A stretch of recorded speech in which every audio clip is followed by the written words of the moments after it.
The conference hall was heavy with tension.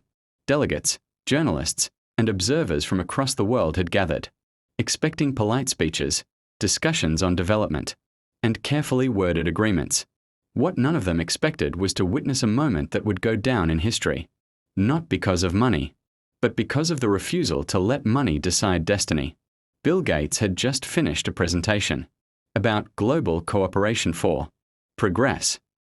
His tone was calm, his demeanor professional, but his words carried undertones of influence. At his side were advisors, data analysts, and power brokers who had shaped countless initiatives across continents. Yet when the time came to speak privately with Captain Ibrahim Traoré, the young leader of Burkina Faso, the atmosphere shifted. In a quiet room adjoining the main hall, away from the noise of cameras and microphones, Gates leaned forward. His eyes, sharp but measured, studied Traoré. "Ibrahim," he began, lowering his voice, "I respect your vision for your country, but vision needs fuel. Without resources, dreams remain dreams. I am prepared to offer you something that can change everything. $100 million. The words hung in the air like a blade. For a moment, Traoré did not react.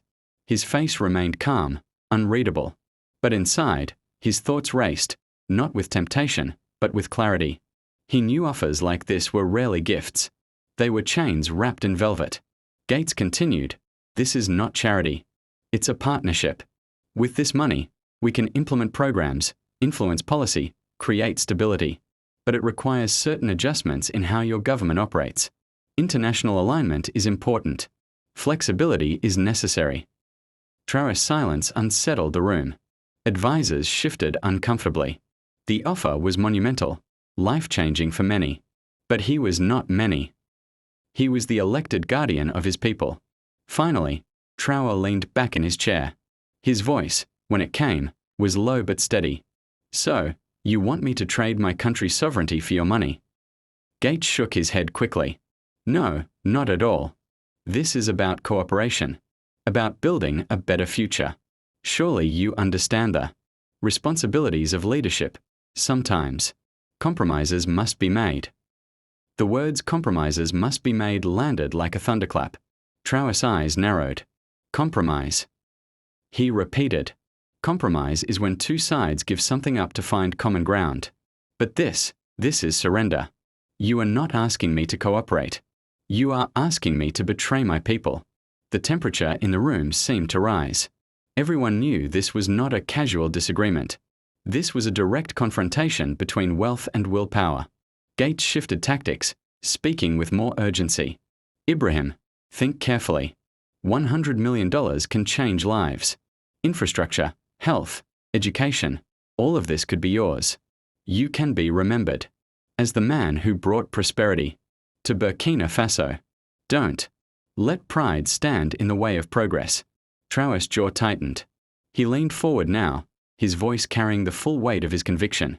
"Prosperity bought at the cost of dignity is not prosperity. It is slavery in disguise. You speak of progress, but progress that requires me to sell my country's independence is nothing but a cage lined with gold. And I do not lead my people into cages." The room went silent. The advisors exchanged glances, some astonished, others fearful of what such defiance might provoke. But Traoré's words were unwavering, his tone unbreakable. "You think $100 million can buy my loyalty," he continued. "But loyalty is not for sale. Not mine, not my people's. We are not children waiting for handouts. We are a nation with history, with pride, with resilience. We will build our future with our own hands, even if it takes longer, even if it is harder. Because freedom cannot be measured in dollars." Gates' expression hardened. For years, he had been seen as untouchable, a man whose offers were rarely refused. Yet here was a young African leader, looking him in the eye, saying no, not just to money, but to the very idea that money defined power. "You misunderstand," Gates said finally, his voice cooling. "This is not about control. This is about creating opportunities. The world is interconnected. Isolation will cost you dearly." Traoré's reply was swift. "Isolation? No. What you call isolation, I call independence. We will trade, we will cooperate, We will build partnerships, but never at the expense of our sovereignty. A leader who betrays his people.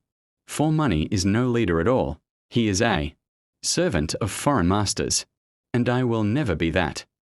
The force of the words struck like lightning. Even those who disagreed with Traoré felt the power of his conviction. It was not arrogance.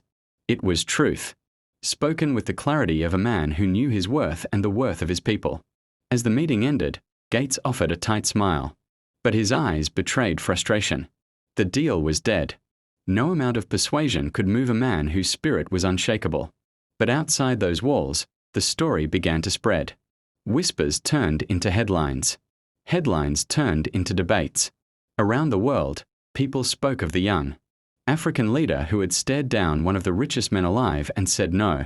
For some, it was reckless. For others, it was foolish. But for millions, it was heroic. In villages across Burkina Faso, in universities across Africa, in communities tired of exploitation and dependency, Traoré's words became a rallying cry. We cannot be bought. The story went viral. Social media flooded with clips, quotes, and commentary.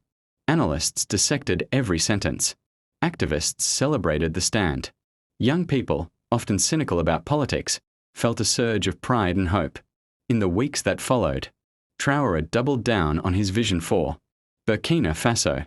He announced new local initiatives, funded not by foreign conditions, but by domestic innovation and regional partnerships. Roads began to be repaired, schools received supplies, and farmers were given support. Progress was slower than what $100 million could have delivered overnight, but it was theirs, owned, built, and sustained by their own people. And with each step, the world watched. Some feared this defiance would provoke backlash. Others hoped it would spark a wider movement across Africa. But all agreed on one thing: something extraordinary had happened. The confrontation was more than a rejection of money. It was a statement about values. In a world where corruption often lurks in the shadows of politics, Traoré had drawn a line in the sand. He had shown that leadership is not about wealth or deals. It is about loyalty, sacrifice, and courage. Years later, people would still tell the story. Remember when Ibrahim Traoré refused $100 million? They would say, remember how he said no one can buy Africa's dignity? It became more than history. It became legend. And as for Traoré himself, he remained unchanged. In a speech to his people not long after, he summarized everything in one powerful line. Money can build bridges and hospitals, but it cannot build freedom. And freedom is the only foundation on which true nations are built. The hall erupted in applause, tears, and chants. The young captain had refused to be bought, and in doing so, he had bought something priceless: the faith of his people and the respect of the world.